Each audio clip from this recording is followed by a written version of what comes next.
Joy, did the Bears draft make them instant playoff contenders? Phenomenal draft. Yeah, I think it did. I think they were contenders before the draft. Obviously, we all knew Caleb Williams was going there, but to also get Rome Odunze is incredible. I don't want to get too crazy with the expectations and the demands that we have on this team, but I think the horses have probably already left the barn on that. The Chicago Bears have so much young talent up and down the roster that nobody is talking about. This whole offseason has been about Caleb Williams and the additions of Keenan Allen, Swift, and all the big names. So in this video, I want to talk about some of the potential breakout candidates for this team in 2024, and even just some of the names that are being super slept on down the depth chart. And before I begin, I just want to say, I'm just a human being. There's going to be players you might like that are to 30K subscribers, and with your support, I believe we can get there super fast. So the first player I want to talk about in no specific order is Veis Jones Jr, who might be close to his last chance in Chicago. The 2022 third round pick out of Tennessee had some mistakes in the passing game and in special teams over his 2 years with the Bears.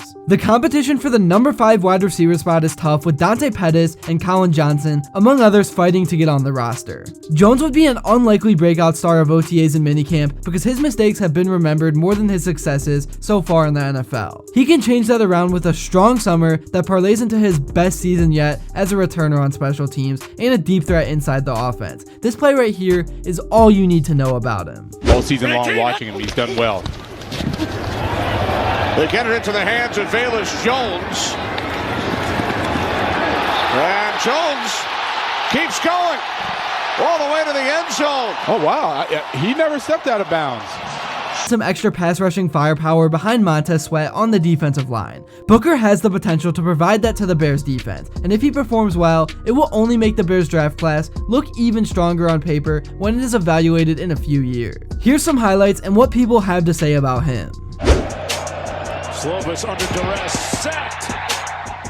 So Austin Booker, I've got a second round grade on him, and at one point I thought he had first round potential. He's got less than 600 total snaps of football in college. Just 1 year as a football player. He transferred from Minnesota where he barely played at all. But as a rusher, he's got real potential, knows how to use his length, and I think the upside on him is substantial. I think Ryan Poles has pulled off 2 of the steals of the draft with a tackle from Yale and now with Austin Booker.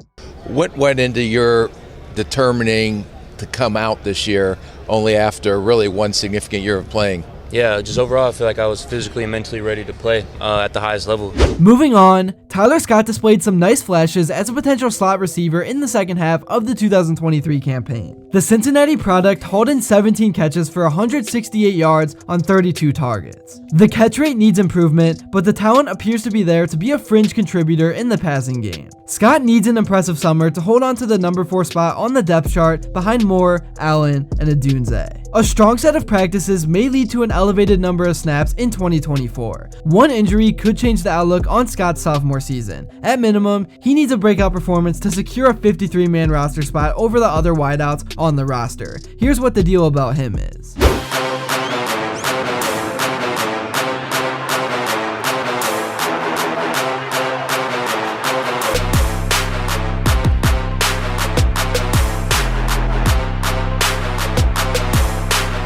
Now to move on to some more high-key and talked about players, I really think Tyreek Stevenson could have a pretty big year. In writing about the league's top breakout candidates, Marcus Mosher places the 2023 second-round pick from Miami among 4 defensive players who are the NFL's most likely defensive breakout candidates this season. While he had his fair share of rough moments, he created several significant plays, Mosher wrote. Stevenson recorded 4 interceptions, 16 pass deflections, and 2 forced fumbles. He was the playmaker the Bears hoped they would get when they selected him 56th overall in the 2023 NFL Draft. With numbers like those, Stevenson might appear to have had his breakout year as a rookie. However, Stevenson allowed 4 touchdown passes. The only cornerback burned for more was James Bradbury of the Eagles with 11.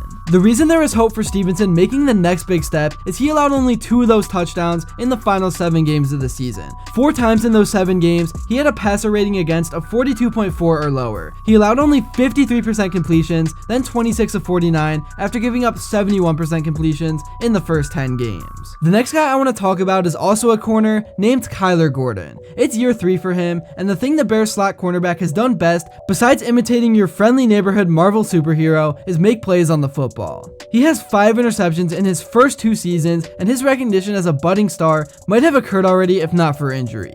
With 3 missed games in year 1 and 4 straight last year in weeks 2 through 5, it's simply a matter of getting on the field and staying there for Gordon. Playing a difficult position to handle, Gordon already lowered his passer rating against last year to 93.9, which is low for a slot cornerback. His 3 interceptions last season made it apparent that he can make plays on the ball. Continued good health seems like his launching point. Moving on, the final player I want to talk about that isn't really a hidden talent, but I expect to have a big season, is newly drafted Odunze. Odunze was named the best pick of the draft by ESPN's Matt Miller and was 6th overall on Field Yates' ESPN draft board. As one of the top 3 receivers drafted in a strong class for wide receivers, Odunze should have Bears fans expecting he'll make an immediate impact rather than hoping for it. There is one catch making this less likely. However, with DJ Moore and Keenan Allen and 2 good tight end targets available, getting enough passes to make an impact might challenge Odunze in year 1.